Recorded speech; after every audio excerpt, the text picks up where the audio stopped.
ZEE5 ಇರುವಾಗ ನೀವು ನಿಮ್ಮ ನೆಚ್ಚಿನ ಶೋಗಳನ್ನ ಎಂದಿಗೂ ಮಿಸ್ ಮಾಡಿಕೊಳ್ಳುವುದಿಲ್ಲ. ಅದು ಸಂಪೂರ್ಣ ಉಚಿತವಾಗಿ.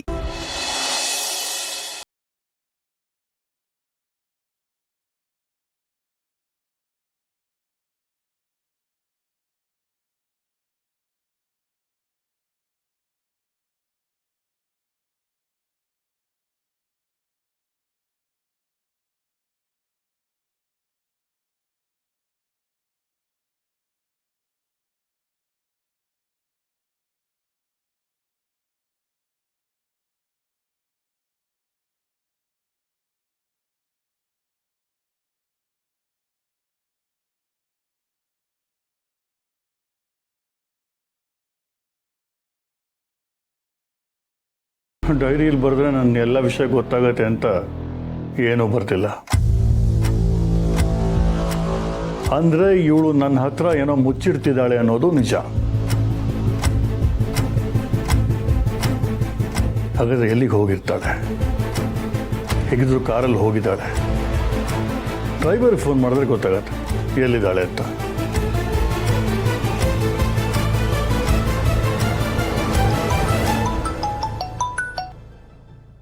ಸರ್ ಹೇಳಿ ಸರ್.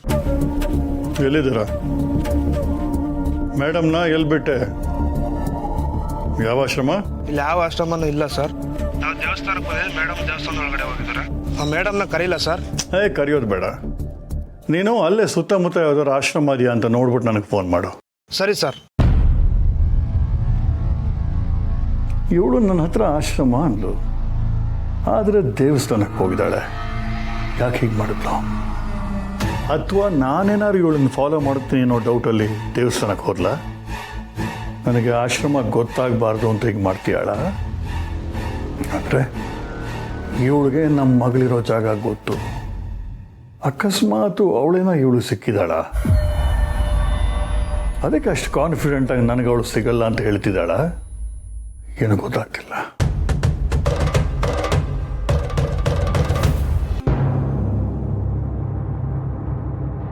ನೀನು ನನ್ನ ಹತ್ರ ಆಶ್ರಮ ಅಂತ ಹೇಳ್ಬಿಟ್ಟು ದೇವಸ್ಥಾನಕ್ಕೆ ಹೋಗಿದ್ಯಾ. ನನ್ನ ಹತ್ರ ಯಾಕೆ ಸುಳ್ಳು ಹೇಳಿದೆ? ಓಹೋ, ನಾನು ಎಲ್ಲಿಗೆ ಹೋಗ್ತೀನಿ, ಏನು ಮಾಡ್ತೀನಿ ಅಂತ ತಿಳ್ಕೊಳ್ಳೋದಕ್ಕೆ ಪತ್ತೆದಾರಿ ಕೆಲಸ ಬೇರೆ ಶುರು ಮಾಡ್ಕೊಂಡಿದ್ದೀರಾ? ಮಾತು ಬದಲಾಯಿಸ್ಬೇಡ. ಆಶ್ರಮ ಅಂದ್ಬಿಟ್ಟು ದೇವಸ್ಥಾನಕ್ಕೆ ಹೋಗಿದ್ಯಾ? ಯಾಕೆ ಹೋಗಿದ್ದೆ? ನಾನು ಆಶ್ರಮಕ್ಕೆ ಅಂತ ಹೇಳಲೇ ಇಲ್ವಲ್ಲ. ನಾನು ಹೇಳಿದ್ದು ಆಶ್ರಮದ ಮಕ್ಕಳಿಗೆ ಅಂತ. ಆಶ್ರಮದ ಮಕ್ಕಳು ದೇವಸ್ಥಾನಕ್ಕೆ ಬಂದಿದ್ರು, ನಾನು ದೇವಸ್ಥಾನಕ್ಕೆ ಹೋಗಿ ಊಟ ಕೊಟ್ಟೆ. ನಾನು ಆಶ್ರಮಕ್ಕೆ ಹೋಗ್ತಾ ಇದ್ದೀನಿ ಅಂತ ತಪ್ಪಾಗಿ ತಿಳ್ಕೊಂಡಿದ್ದು ನೀವೇ. ನೋಡು, ನಾನು ಮೊದಲೇ ಟೆನ್ಷನಲ್ಲಿದ್ದೀನಿ.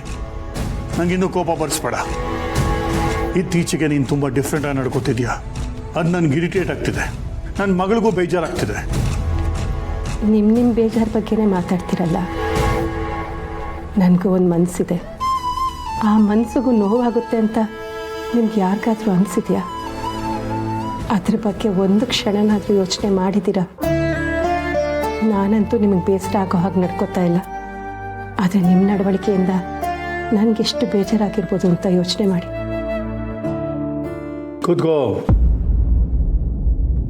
ಇನ್ಮೇಲೆ ನೀನು ಮಾಧವನ ಮನೆಗೆ ಹೋಗೋ ಆಗಿಲ್ಲ. ಅದು ನನಗೆ ಅವಮಾನ ಮಾಡಿದ ಮನೆ. ಮಗಳನ್ನ ನೋಡೋಕೆ ಹೋಗ್ತಿದ್ಯಾ ಅಂದ್ಕೊಂಡೆ. ನೀನು ಅಲ್ಲಿ ಹೋಗಿ ಅವಳ ಮನಸ್ಸು ಹಾಳು ಮಾಡ್ತಿದ್ಯಾ. ಏನಂದ್ರಿ? ನಿಮಗೆ ಅವಮಾನ ಮಾಡಿದ ಮನೆನಾ? ತಪ್ಪು.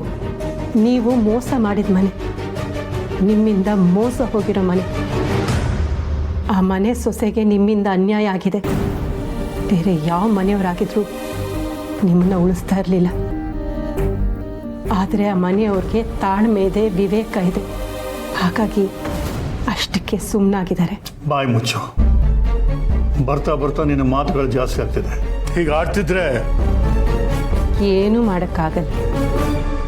ಇಷ್ಟು ವರ್ಷ ನಿಮ್ಗೆ ಹೆದರ್ಕೊಂಡು ನೀವು ಹೇಳಿದಾಗೆಲ್ಲ ಕೇಳಿದ್ದಕ್ಕೆ ನನ್ನ ಮಗಳೇ ನನ್ನಿಂದ ದೂರ ಆಗ್ಬಿಟ್ಲು. ಇನ್ನು ಮುಂದೆ ಹಾಗೆಲ್ಲ ನಡೆಯೋಲ್ಲ. ನಾನು ಆ ಮನೆಗೆ ಹೋಗೋದನ್ನು ನಿಲ್ಲಿಸೋದು ಇಲ್ಲ. ಸಾಧ್ಯ ಆದರೆ ಆ ಮನೆಯವ್ರ ಹತ್ರ ನೀವು ಕ್ಷಮೆ ಕೇಳಿ ಸಂಬಂಧನ ಉಳಿಸ್ಕೊಳ್ಳಿ.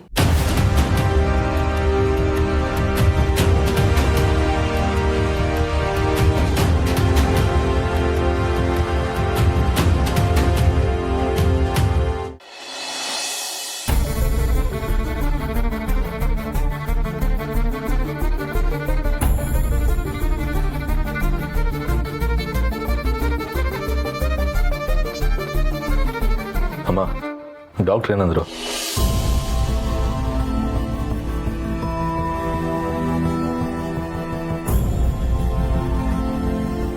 ಯಾಕಮ್ಮ, ಏನಾಯ್ತು?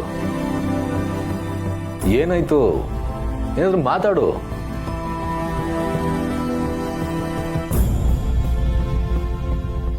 ಸರ್, ಏನಾಯ್ತು ಸರ್? ನೀವಾದ್ರೂ ಹೇಳಿ. ಡಾಕ್ಟ್ರ್ ಏನು ಹೇಳಿದ್ರು? ಏನಾದರೂ ಸೀರಿಯಸ್ಸಾ? ಹೌದು ಸಮ, ವಿಷಯ ಸ್ವಲ್ಪ ಸೀರಿಯಸ್ ಆಗಿದೆ. ಆದರೆ ನಿಮ್ಮಮ್ಮ ಡಾಕ್ಟ್ರ್ ಮಾತು ಕೇಳಕ್ಕೆ ರೆಡಿ ಇಲ್ಲ. ಅಂದರೆ ಡಾಕ್ಟ್ರ್ ಏನು ಹೇಳ್ತಾ ಇದ್ದಾರೆ? ಕೆಲವೊಂದು ಸಾರಿ ನಾವು ನಮ್ಮ ಮನಸ್ಸನ್ನು ಗಟ್ಟಿ ಮಾಡ್ಕೋಬೇಕಾಗತ್ತೆ. ನಾನು ತುಳಸಿಯವ್ರಿಗೆ ಅದನ್ನೇ ಹೇಳ್ತಾ ಇದ್ದೀನಿ.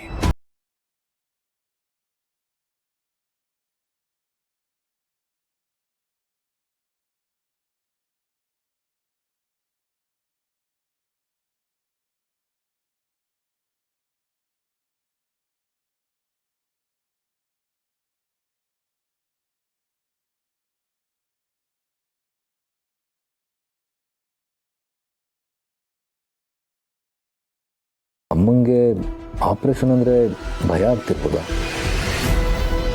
ಅಮ್ಮ,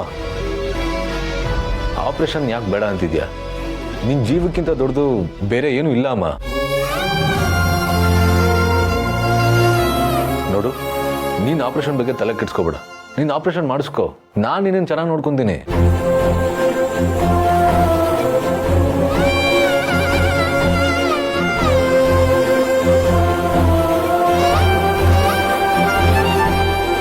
ಪಾಪ ಸಮರ್ಥ, ತುಳಸಿಯವರು ಗರ್ಭಿಣಿ ಅಂತ ಗೊತ್ತಾದಾಗಲೂ ಅವರಿಗೆ ಸಪೋರ್ಟಿವ್ ಆಗಿ ನಿಂತ್ಕೊಂಡ.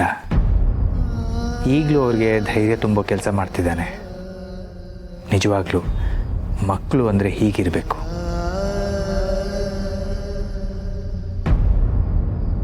ಪಾಪು, ಇದಕ್ಕೆಲ್ಲ ನನ್ನ ಮನಸ್ಸು ಒಪ್ತಾ ಇಲ್ಲ. ಒಂಥರ ಸಂಕಟ ಅನ್ನಿಸ್ತಾ ಇದೆ. ಅರ್ಥ ಆಗುತ್ತೆ ಅಮ್ಮ, ಆದರೆ ಏನು ಮಾಡೋಕ್ಕಾಗುತ್ತೆ ಹೇಳಿ? ವಿಧಿ ಬರಹನ ಬದಲಾಯಿಸೋಷ್ಟು ದೊಡ್ಡವ್ರು ನಾವಲ್ವಲ್ಲ. ನೀನೇ ಹೇಳ್ತಾ ಇರ್ತೀಯ ನನಗಿಷ್ಟು ಜನ ಮಕ್ಕಳಿದ್ದಾರೆ ಅಂತ. ಹಾಗಿರುವಾಗ ನಾವೆಲ್ಲರೂ ನಿನ್ನನ್ನು ಚೆನ್ನಾಗಿ ನೋಡ್ಕೊತೀವಿ. ದಯವಿಟ್ಟು ಡಾಕ್ಟ್ರ್ ಹೇಳ್ದಾಗೆ ಆಪ್ರೇಷನ್ ಮಾಡಿಸ್ಕೊ. ನೋಡಿದ್ರ ತುಳಸಿಯವರೇ, ನಿಮ್ಮ ಮಗನೇ ನಿಮಗೆ ಧೈರ್ಯ ಹೇಳ್ತಾ ಇದ್ದಾನೆ. ಅವನೇ ನಿಮ್ಮ ಜೊತೆಯಾಗಿ ನಿಂತು ಎಲ್ಲನೂ ಫೇಸ್ ಮಾಡೋಣ ಅಂತಿರುವಾಗ ನೀವು ತುಂಬ ತಲೆ ಕೆಡಿಸ್ಕೋಬೇಡಿ.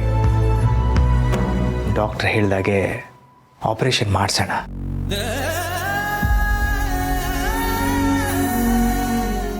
ZEE5 ಆಪ್ ಡೌನ್ಲೋಡ್ ಮಾಡಿ ಎಲ್ಲಾ ಸಂಚಿಕೆಗಳನ್ನು ಸಂಪೂರ್ಣ ಉಚಿತವಾಗಿ ನೋಡಿ.